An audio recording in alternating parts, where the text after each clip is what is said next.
Ask America. Welcome to a very special edition of Aaron Ask America, where Aaron asks America the tough questions that need to be asked. Today, the guest of the show is my wonderful, beautiful daughter, Elyse. She's going to come into the hot seat, answer the tough questions about what it's like being a 10-year-old. So, welcome, Elyse. Hi. How are you doing today? Good. So, to start off, when the concept of this podcast came about, you and I did like this goofy, like just talking bit. And then the people on Facebook were like, hey, whatever happened to the one with Elise? So we were like, okay, fine. Let's sit down and do an official one now that Dexter is producing. He's got it all down. He can switch to you. Then he can switch to me. And then he can switch to the wide shot.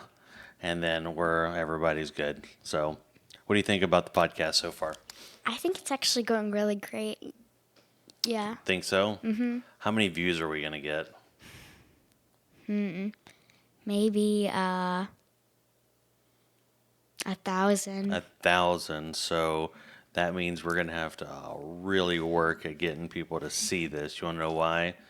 We only have 3 episodes out. And guess how many views we have? 10? So, Mom and I did 47. The very first episode, we did 47.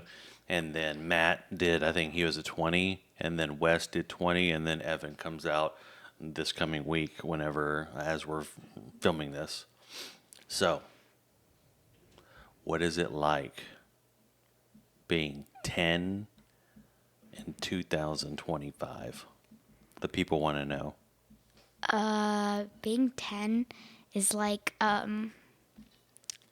it's, I don't actually really know how to describe it. I'm just really living.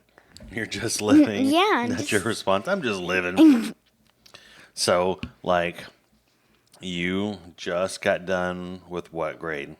4th grade. 4th. So you're heading into 5th grade. So, give us, the people that are listening, give us the hot take, the word on the street. What do 10-year-old girls talk about at school? We talk about, like shows we watch. Mm-hmm. We also talk about, stuff that's happening. Like what?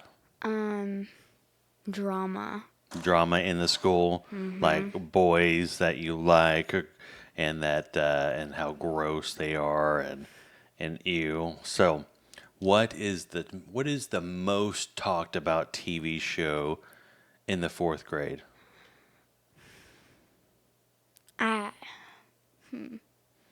Maybe for some reason a lot of people talk about Stranger Things. I don't know why. Oh, well, I mean, you're coming into the age, I believe, when the first season kids, because, they're on their bikes. I think they're in elementary school at that time. I can't remember how old they were when the show first started, but it's a pretty intense show for 4th graders to be watching. So, you still got a few more years. Dexter hasn't even watched it yet, even though maybe we should watch it during the summer. But either way, he's never watched it yet. Not that he can't, but it's just one of those things where he's never asked to, so we've never watched it. But so were watching earlier a movie called Tall Girl. Mm-hmm. Is that a movie that girls in your school were talking about? You're like, I want to watch it, or? I just saw it and it looked interesting, so I clicked on it. You were just like, that's a tall girl and I want to watch a movie about her? If that's what you want to say about it, but... What drew you to the movie? It's just, Mom said she watched the first one, and I was like, oh, okay. Because I was looking for, like, TV shows and movies to watch because I'd finished all my shows I was watching. Mm-hmm. And then I just found that movie, and it looked interesting. Okay. The cover, yeah. You just made me come into asking the question. Let's talk about Full House and Fuller House and your obsession with these 2 TV shows. Why do you like these 2 TV shows so much? Because they're funny and I like the storyline. of how the girls are growing up together. Mm-hmm. Yeah. So it's the girls in general that are drawing you to the TV shows. So like Full House, it's what? It's DJ, Stephanie, Kimmy. You know, Michelle's there, but she's not really part of the show at the beginning because she's a baby. So it's them watching them grow up, and then Fuller House, they're now all grown up. And What they're DJ is her husband has died. Stephanie's never been married, and Kimmy's marriage is ended in divorce, I think, or they're separated. But each one of the three women of the show are in a difficult spot at the beginning of Fuller House. yeah. That's why they joined together again. Yep. And what are they? The wolf? What are they called? The Wolf Pack? Now they're called the She Wolf Pack. That's what it is. A She Wolf Pack. Can you do the She Wolf Pack howl? No, I don't want to do that. Why not? It's weird. Don't they go ooh or something like that? Oh, that's what it was. Ooh. They do that like several times. Yeah. So out of all of Full House and Fuller House, who is your favorite character over the entire series? Kimmy Gibbler. Oh my goodness. Kimmy Gibbler? Yep. She's funny. Oh my gosh. If anybody needs a daughter, please contact me on the email because we don't support the Gibblers in this house. How dare you? Why is Kimmy Gibbler your favorite? Because she's the funniest? Yeah, she's the funniest, and her outfits are so. I don't know. She's just kind of crazy. She has her own sense of style and stuff. And Yeah. Yeah. Do you know who my favorite one is? DJ. Of course, it's DJ. I was the right age at the right time during Full House, where DJ was right up my alley. And then, of course, when Fuller House came out, she was a grown woman. I don't know how old she is in real life, but I was like, oh, okay, because I don't pay attention to anything on Facebook. And I was like, oh, she turned out to be a beautiful lady. So, Mom wanted to watch Fuller House. We watched Fuller House, and the thing that I like about these shows that you watch now is they are clean, right? You know, like when I hear the Fuller House, da, da, da, da, da, da, I knew it's going to be fine. I know you don't have to worry about anybody cussing or the woke stuff that's going to be thrown in some of the face in your face and some of the cartoons that are out there. You know, when you watch Family Matters, because you watched all of Family Matters, right? I love Family Yeah. Matters. Who's your favorite character on Family Matters? Urkel. Urkel. I think everybody's. So just in that show, right, I was the perfect age to be in love with Laura, right? And then when Steve's girlfriend, what was her name? Steve's girlfriend. Myrtle? No. What? Myra. That's what it is. Myra. When Myra hit the show, there was nobody else. There's nobody else. So pretty. She was, and so was the aunt, the one that had the kid. I forget the kid's name, but but she was a beautiful lady too. But you know, when you watch all these shows, like how Mom and I don't have a problem with you watching because they address some moral issues. They teach you sometimes good lessons. You see where fathers take up the mantle, unlike they do in most of the shows today, like you know, Fresh Prince of Bel Air. I can't remember if you have you watched that. Did we watch that? So like Uncle Phil, like it was, like right now you're 10, so Fresh Prince might be a little too much for you, but Uncle Phil is a phenomenal TV dad. What was Carl Winslow is a phenomenal TV dad. The three dads from Full House were the Joey, Jesse, and Danny Tanner. Yeah, so all those were just good role models for. You know, so, you know, there's some episodes that I like. What are some of your favorite? Going back to Fuller House before we go to Family Matters, like, do you have a favorite episode or one of your favorite episodes you want to, as you're thinking?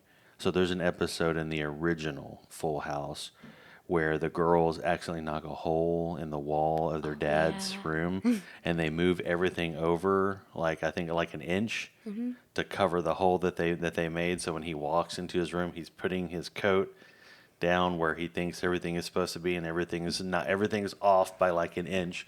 That's one of my favorite episodes. And then they're trying to distract him so they don't look guilty, and they're singing a song of how much they love him. Or was it DJ or Stephanie that got into the car and was like, "Ooh, R is for radio," and she went and then just destroyed the kitchen. That was Stephanie. Stephanie did that. Yeah, that's a pretty popular episode too. Well, what about you? Did you know in one of the episodes in Fuller House she does it again? Did she? I don't remember that. She For does whatever it reason, again. I don't remember that. On Thanksgiving, she got mad at DJ, so she asked because she didn't have a car and she was kind of broke then, because they just moved in, and DJ didn't have her car, so she went into Joey's car and she did it again.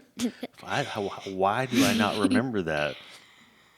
That's weird that I don't remember that she did it again, but that makes sense because Fuller House is just kind of like a nostalgia of the original. So you've watched the Full House series, you've watched Family Matters. You tried Step by Step. I don't like Step by Yeah, Step. Step by Step was a little interesting. That kind of was risque too, in some cases. You didn't. Perfect Strangers would not be your gig. I don't even know where you would even find that. But is there another show that you watched from mom and dad's kid days? I don't think so. Yeah. Well, do cartoons count? I mean, yeah, you have watched a lot of Looney Tunes and Tom and Jerry. Dexter's Laboratory. Yeah, well, Dexter's Laboratory was, I think that was far past. Oh, Mom and I, did we watch? We haven't watched He-Man. we only watched the new He-Man on Netflix. Oh yeah, we did watch the new He-Man one. And so let's shift real quick because I know that you don't want to go too long, right? Unless you do. But so VBS is coming up. I knew that would make you excited. So this Magnify is going to be the theme of this year. So like, what are you expecting this year at VBS? I think that the theme might be like you're trying to like find Jesus with the magnifying glass. And I feel like the theme's probably going to be finding a lot of stuff. And there, for the games, you're probably going to be finding stuff. And for like art projects, we're probably going to make like, I actually have no idea. But I don't know. Actually, I'm not really sure. Yeah, but you're excited. Yep. So, what was it last year? I did security, so I wasn't really involved. But the years previous, mom and dad were dressing up and being a part of it. So there's one guy that you've never met. I met him doing fire resistant, and every year I send him a picture of me at VBS because he's a kids pastor, and he just loves seeing that picture. And he's like, I look forward to it once a year to get a picture of you because I always make like this face. I'm always like, selfie with like an angry face with like the kids in the background because I told him that kids aren't my ministry, so adults are. So when I volunteer, it's like these kids. Yeah. How do you do security? So what I do is I stand by the door. I'm armed, I'm carrying, so that way if anybody, because we have signs and stuff that's saying that VBS is going to be happening at the church. So people are evil, so dad's got to make sure I keep all the kids safe, and including my beautiful daughter. So yeah, I do it every Wednesday. Whenever I'm going up there for the youth, I have my gun with me just in case somebody weird tries something. And never so often, you'll get something. Like I don't know, like 3 or 4 months ago, this guy come walking up to the door. And he said, "Hey, can I go to the bathroom?" And we were like, so if I remember correctly, Chris escorted him to the bathroom and then escorted him out the door to make sure he didn't. Go where the kids were. Right, exactly. So, we're supposed to be, we're supposed to help people. We also want to protect the kids. Yeah. So that's been the only thing that's been kind of weird from that aspect. Yeah, I was just wondering because, I'm too busy Mm-hmm. having fun. I know, and I don't want you to worry about anything other than learning about God and having fun with your friends. Isn't it like July? It's a month away. Oh, yeah. Yeah, it's definitely a month away because Dexter's going to be leaving for church camp. You just got him back. He left you, I know. and he's going to leave again. So you have 2 weeks of peace. Do you ever think about that? Yes, I'm thinking about that. That's sad. So you're sad when he leaves? Yes. Why?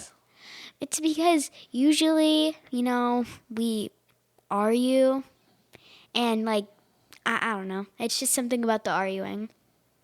So what, arguing makes you feel alive? It's just, I don't know. When me and Dexter argue, it makes us closer for some reason. Does it? Yeah. 'Cause it doesn't sound like that from me and Mom's perspective. Well, it kind of does. I don't really know, but I just like during Disney, like usually I hear Dexter yelling in his room, like at his game or something, or just talking loud, and then when he's gone, I don't hear that anymore. So his yelling and screaming at his video games are like a soothing song to you? Mm-hmm. Okay, well, it's not a soothing song to me. So there you have it. You have Elyse, who misses Dexter, that even though he's yelling at his game, it brings smooth sounds to her soul. Helps me go to bed too. Does it? Yeah, because he's usually playing on his game and I can hear him talking. So it's like a lullaby to you? Mm-hmm.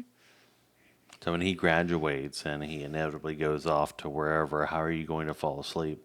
Well, I can still fall asleep without it, but it's gonna be sad not hearing, voices. Except I can hear the TV, but that's not the same. Yeah.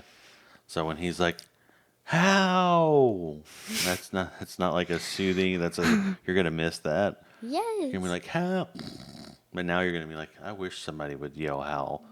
So maybe by then, these listening devices that we've gotten from Amazon, maybe the AI, we can mimic Dexter's voice. So like we can put we can put a microphone or a speaker in his room, and then at 9 o'clock, every 10 minutes or so, we go, "How?